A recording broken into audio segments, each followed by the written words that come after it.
I simply could not wait a second longer because after everything that happened on Monday Night Raw, we have feelings. Welcome to a Notsam Wrestling Emergency Podcast because Gunther just beat Jey Uso clean in the middle for the WWE World Heavyweight Championship. I mean, it's one that I think people did not see coming, but in hindsight, what do you expect from Gunther ultimately? What do you expect? Now, this was one of the most eventful episodes of Monday Night Raw in quite some time, from CM Punk and John Cena having their showdown, to R-Truth cutting off his braids, to Bayley returning, to King of the Ring qualifiers, and we talked about a lot of it on Raw Recap, but my plan here is that we are back in the Notsam studio. I'm dropping this emergency podcast because Gunther is once again your World Heavyweight Champion, and then about 24 hours after this drops, maybe say early Wednesday morning, I'll drop Notsam Wrestling 455 or 56 or whatever, 555, whatever the next episode of Notsam Wrestling is. I will drop a full episode probably either late Tuesday or early Wednesday, and we will discuss all of it. I'd love to hear what you think about all of it. Send in your emails, leave it in the comments on YouTube or the comments on Spotify, wherever you want to leave them. But we've got to talk about Gunther. That was, to me, I mean, coming off of Monday Night Raw, there were so many predictions as to what could happen. Of course, the Gunther June 9th World Heavyweight Championship match was something that was wildly speculated upon, as rule number 3 tells us we must do, till the cows came home. And there were many theories about it. It was one, I mean, some people had Jey Uso winning.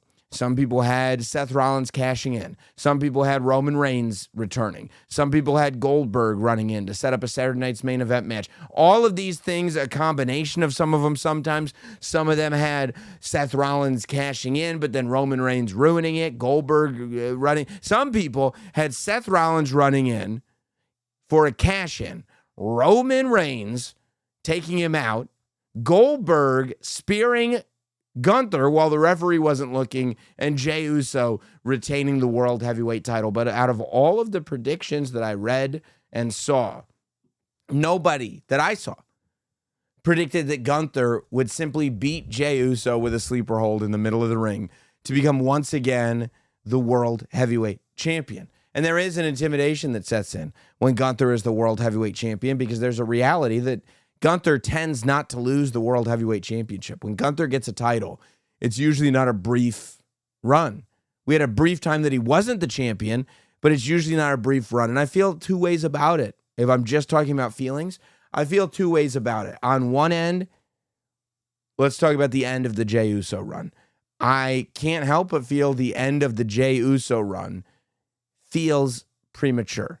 And you could say, well, what else were you going to do with Jey Uso as World Heavyweight Champion? I think that there was plenty that you could do as Jey Uso as World Heavyweight Champion. The idea of trying to keep the title away from Seth Rollins, the idea of having to have matches with guys like Braun Breaker and Bronson Reed, the idea of Jey Uso competing with a variety of not only top heels, but people who could rise up to be top heels, that could convince you that they might be able to beat Jey Uso. And then Jey Uso beats him or whatever. But I honestly thought that Jey Uso was just kind of kicking into an era of being a believable champion. And naysayers can say whatever they want. And people who don't like Jey Uso, you don't like Jey Uso, you don't like Jey Uso. But the fact is, there was no slowdown at one arena that he ever went to. Anytime he asked a live crowd, you want me to run this entrance back? They always said, yes, we would really, really appreciate that. And he would run the entrance back. Everybody was yeeting. Merch was going through the roof. The entrance was outrageous. I mean, I felt like Jey Uso picking up kids and yeeting with them on the way to the ring was the modern day version of Bret Hart giving a kid in the front row Hitman sunglasses, except with Jey Uso, since he comes through the crowd, he could hook up somebody in section 150 with a yeet on his way to the ring. And I'm not saying that's all over. I would argue that Jey Uso's stock has been raised due to his World Heavyweight title reign.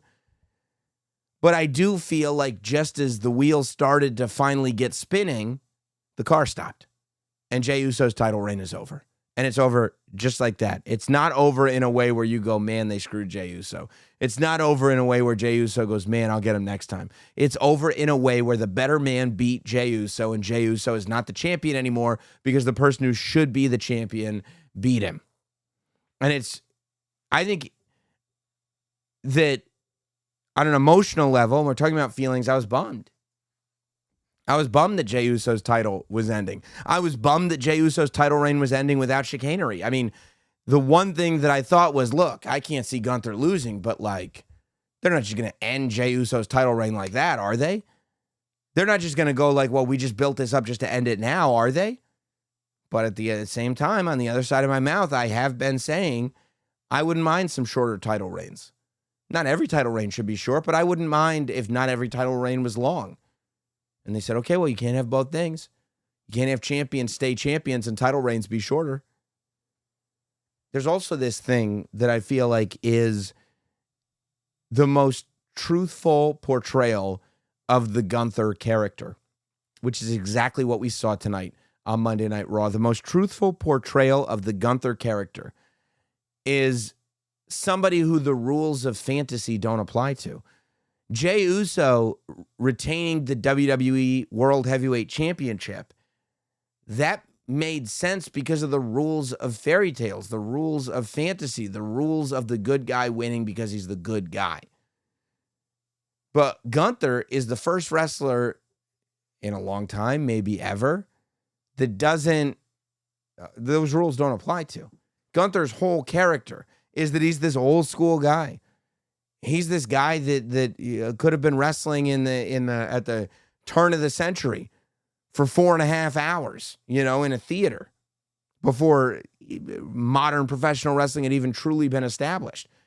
He's somebody that the Goldust Trio would have to worry about. He's somebody that doesn't take destiny into his own hands, just uses reality to his advantage. And the reality is he's going to smother you and he's going to beat you. And the idea that Jey Uso is in a position where we're not ready for the fantasy to end, and then he fights Gunther, well, of course the fantasy is going to end. On one end, I felt super bummed that Jey Uso's title reign was over. On the other end, I felt this is the truest portrayal of the Gunther character. This is exactly how the Gunther character should win matches, should win world heavyweight titles. When Gunther wins the world heavyweight title, the air in the room should be completely sucked out of it. And that's why you can end Money in the Bank with an ultimate feel-good scenario, R-Truth coming back and the good guys winning. And then you go to Raw and you can have plenty of good guy moments. You can have this stare down between CM Punk and John Cena. You can have R-Truth cut this amazing promo. You can have Bayley come back. You can have Sami Zayn qualify for the King of the Ring. But ultimately, the show's going to end with bad news, and it's just over. It's almost like dealing with the loss of a loved one. There's no semblance when you don't have that closure. It's just, today was the day that it's over. And that's what Gunther comes in to do. And I think that that's why the Gunther character has been able to retain this ability to be compelling for years now. That's why people believe in Gunther as a character. I mean, when Gunther doesn't win, there's almost an uneasiness to it. When Gunther isn't a champion that's just beating everybody, people almost go, well, I don't understand what's going on anymore because that guy should be beating everybody. And now he's the world heavyweight champion again.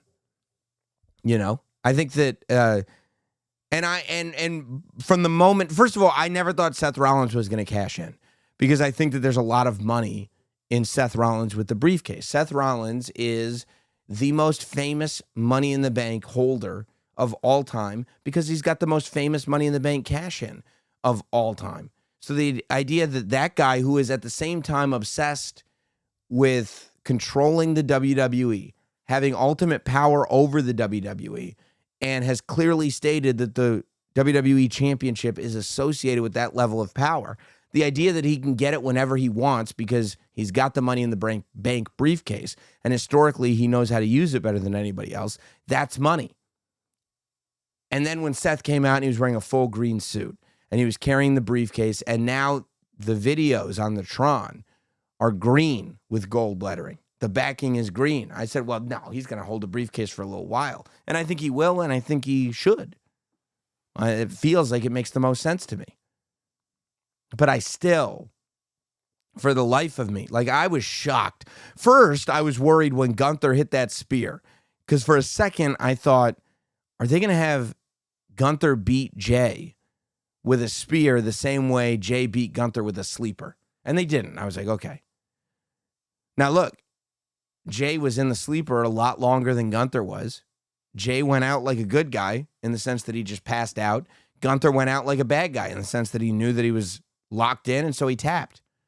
But to everybody who thought, well, Gunther tapped too fast and his character will never recover from this, I would say that's not the case. I don't think anybody's looking at Gunther's win tonight and going, well, I don't buy that.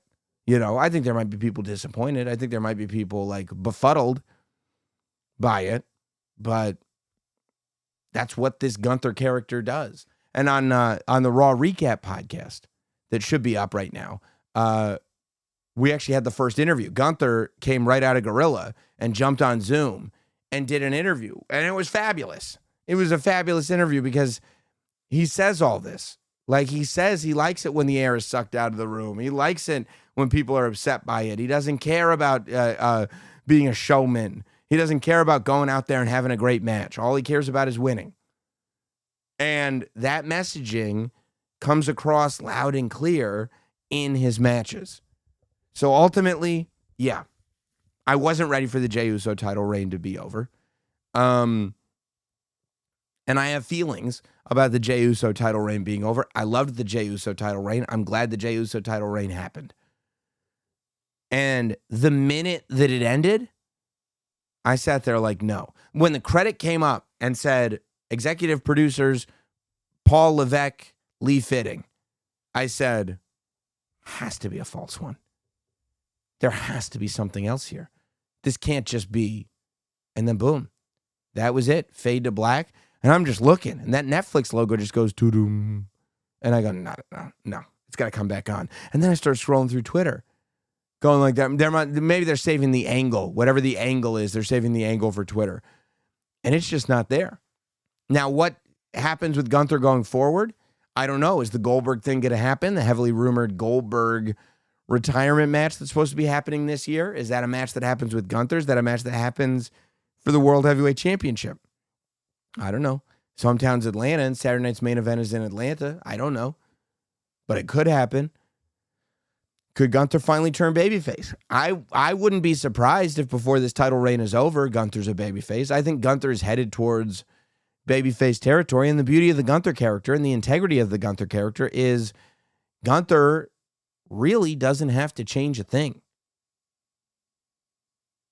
He just fights different people, and now he's a babyface. So the idea of Seth Rollins coming out in ridiculous clothes and fighting for power and fighting for this and fighting for that, if Gunther decides to take umbrage with Seth Rollins, then boom. Now, interestingly, in the interview, Gunther, the character of Gunther is justifying the fact that nobody ran in, no Goldberg, no Roman, no Seth, no nothing, because people know not to mess with Gunther. Because people know that go for the other title. Don't mess with me. I just realized that if they still do Crown Jewel, because they're doing Crown Jewel in Perth? Now look, it's in October, right? Is that when Crown Jewel is? I think so. I might want to actually look that up because something just struck me. Let me see. Crown Jewel 2025. Will it come up? Yeah, Crown Jewel 2025. October 11th. October 11th in Perth. I mean,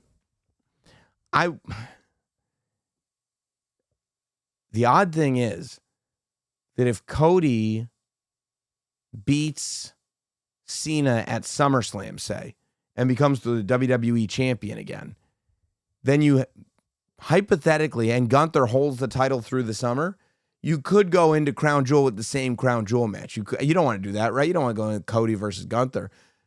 Can you imagine if John Cena actually does hold on to that title up until October, and now you would go in to Crown Jewel Perth with Gunther versus Cena, champion versus champion?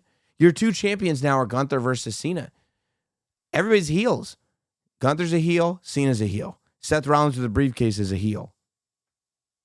Yeah, that whole men's main event scene is villains. Now, I mean, these champions don't have to fight each other, but, I don't know. I feel like a heel can cash in on another heel I don't think that really matters, especially if I could see a period of time where Gunther is eventually a babyface. But man, wow. Just kind of letting it sink in that you've got Gunther now as World Heavyweight Champion. And what comes next, I do not know. I'm anxious to see. I would think, there is something with the Goldberg thing. If Goldberg's going to have one more match, I feel like Gunther is the match. And I feel like, and this is what I mean about good guy versus good guy or bad guy, it doesn't matter. I feel like you build up this idea that Goldberg is coming in for his retirement match. Goldberg is a good guy. Goldberg is going to end up beating Gunther because Goldberg historically, when he decides to come back, WWE has him beat people. Goldberg beat Lesnar. Goldberg beat Bray. Goldberg, he beats people. Now, if you want to stay true to the Gunther character, that would be the thinking going in like, oh man, because I would love that. If we went in going, oh man, they ended Jey's title reign just to put the title on Gunther so that Goldberg could beat him. And then Gunther just destroys Goldberg. I mean, I would love to see it. I would love to see Goldberg have a decent match with Gunther. I would love to see Goldberg have one more decent match. Have it with Gunther and have Gunther then utterly destroy him. If that's the direction that they're going in. Sami Zayn is already qualified for King of the Ring. If Sami Zayn wins King of the Ring, you could go to SummerSlam now with Sami versus Gunther. I think that that's going to be one that you're looking at. I got to take a closer look at that King of the Ring card. Because I would imagine the way Gunther works, like so much of what he does is not based on like personal rivalry, quote unquote. It's just business. So things like King of the Ring, Royal Rumble, like things that establish a natural challenger. It always kind of ends up being if Gunther is one of the two champions, Gunther's usually the one to do it. So for some reason, it just feels like whoever wins that King of the Ring tournament is going to go for Gunther because there'll be some other story going on with John Cena, whoever he fights at SummerSlam. But I don't know for sure. I'll have to look at who's in that King of the Ring tournament. We'll talk about it as the time goes on. Make sure you're subscribed across all audio platforms, Apple, Spotify, Sirius XM app, wherever you want to get podcasts from, because within 24 hours, I would hope, depending on when you're listening to this, there'll be this week's full Notsam Wrestling. We did our R-Truth returning at Money in the Bank emergency podcast that came out on Saturday night.